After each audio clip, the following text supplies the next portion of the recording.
জানিয়ে দেবো। আচ্ছা চলো নাম্বার 5, অনেক কথা হয়ে গেল। নাম্বার 5 এর জন্য এই বছরটা ভালো মন্দ মিশিয়ে থাকবে, তাই একটুখানি ঠান্ডা মাথায় নাম্বার 5 দের চলতে হবে। যারা যে কোনো মাসের 5 তারিখ, 14 তারিখ এবং 23 তারিখে জন্মগ্রহণ করেছো, এই প্রেডিকশনটা তাদের জন্য, ঠিক আছে? তোমাদেরকে কিন্তু তোমাদের হবি যেটা রয়েছে তার উপরে ফোকাস রাখতে হবে, নিজের দিকে এই বছর একটু ধ্যান দিতে হবে। ক্রিয়েটিভ সেগমেন্টে তোমাদের কিন্তু এবছর একটুখানি বেশি ধ্যান দিতে হবে, ঠিক আছে? এইটা কিন্তু মাথায় রেখো যে ক্রিয়েটিভ পার্ট যেটা রয়েছে এই বছর যেন ফোকাসটা তাতে বেশি থাকে, ঠিক আছে?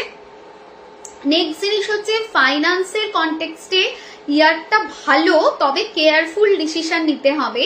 তাড়াহুড়োতে রং ডিসিশনস নিয়ে তাতে ভোগান্তি হতে পারে, সেটা দেখাচ্ছে, ঠিক আছে? ফাইন্যান্সের কনটেক্সটে একটু ঠান্ডা মাথায়।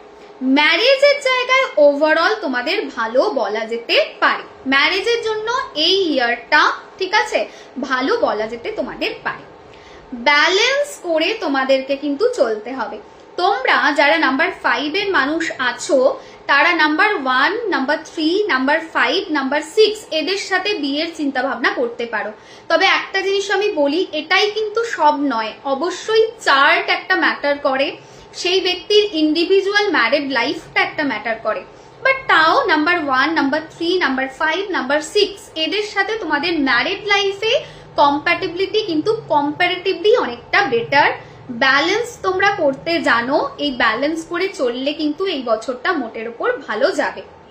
রুটিন লাইফ তোমাদের একদম পছন্দ নয়, তোমরা সবসময় পরিবর্তনটাকে পছন্দ করো, তাই তোমাদের কখনো যদি ভীষণ একঘেয়েমি লাগে কিছুদিনের জন্য তোমরা ব্রেক নিতে পারো, তারপর তোমরা কিন্তু অবশ্যই শুরু করতে পারো। যারা স্টুডেন্ট আছো তারা কিন্তু এই বছর একটু ভোগান্তিতে থাকবে, কারণ তোমাদের মধ্যে কনফিউশন চূড়ান্ত বাড়বে, সেই জায়গাটা দেখাচ্ছে। তোমাকে দেখতে হবে তোমার কোনটা ভালো লাগছে, তোমার কোন বিষয়টাতে ট্যালেন্ট রয়েছে, সেই বিষয়টির ওপরে তোমরা পড়াশোনা করতে পারো। এই বছর দুটো জিনিস যাকে একদম জীবন থেকে বাদ দিতে হবে, সেটা হলো লেজিনেস, প্রোক্রাস্টিনেশন অ্যান্ড মুডিনেস। এই তিনটে জিনিস, দুটো না তিনটে জিনিসকে একদম লাইফ থেকে বার করো। এই বছর কিন্তু তোমরা যত নিজের জন্য ভাববে তত কিন্তু বছরটা ডিস্টার্বিং হবে। এবছর তোমাদেরকে কিন্তু ঠান্ডা মাথায় চলতে হবে। জব, বিজনেস সব জায়গাতে একটু মাইন্ডকে কাম ডাউন রাখতে হবে, ব্যালেন্স করে চলতে হবে। সব থেকে বড় কথা, অন্যের জন্য ভাবতে হবে। এবছর যারা অন্যের জন্য ভাববে, নাম্বার 5 এর মানুষ, তোমরা দেখবে ভগবান তোমাদেরকে হাত ধরে টেনে নিচ্ছে। কিন্তু যে মোমেন্টে তোমার মধ্যে সেলফিশ মোটো এলো, তাহলে কিন্তু তোমাদের জন্য ইট উইল বি প্রবলেমেটিক, ঠিক আছে? সো সেলফিশনেস থেকে বেরিয়ে তোমাদেরকে ভীষণ ক্যাজুয়াল অ্যাপ্রোচে থাকতে হবে, অন্যের জন্য করতে হবে। অ্যান্ড সব সময় ক্যাজুয়াল হলেও চলবে না, ডিসিশন নেওয়ার সময় একটু ঠান্ডা মাথায় নিতে হবে, বিকজ তোমরা কিন্তু একটু ফ্রিকল মাইন্ডের মানুষজন আছো, হুটহাট ডিসিশন নিতে পারো।